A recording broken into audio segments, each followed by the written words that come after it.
તમારી જિંદગીમાં તમે વધારે ને વધારે ઝઘડ્યા કોની હારે છો? રામકથા શા માટે એ બતાવવા જાઉં છું. તમારી જિંદગીમાં, તમારી લાઈફમાં તમે વધારે ને વધારે ઝઘડ્યા કોની હારે છો? તમારા પોતાના માણસો સાથે, તમારા પોતાના વ્યક્તિની સાથે.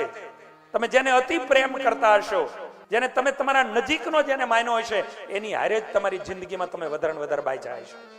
તમે વિચારજો, આપણને ધંધો સાચવતા આવડે છે, આપણને કોમ્પ્યુટર ચલાવતા આવડે છે, આપણને મોબાઈલો ચલાવતા આવડે છે, આપણને એક આપણો પરિવાર સાચવતા નથી આવડતો. એક આપણો પરિવાર ચલાવતા નથી આવડતું, અને એટલા માટે આપણે વધારે ને વધારે એને ખીજાણા છીએ. તમારા નજીકના નજીક વ્યક્તિને તમે વધારે ને વધારે ગુસ્સા કર્યા છે, વધારે ને વધારે ત્યાં તમે ઝઘડા કર્યા છે. એ આ રામકથા બતાવશે કે એને માફ કરાય, એની માટે ગળી જવાય.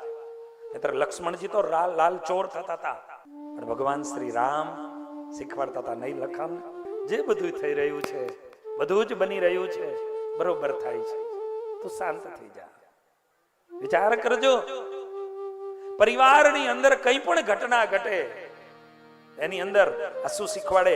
અને એટલા માટે આ માનવ શરીર રામ કથા શીખવાડે છે. અને એટલા માનવ શરીર જે મળ્યું છે ને, એ પરમાત્માની ભક્તિ કરવા માટે મળ્યું છે.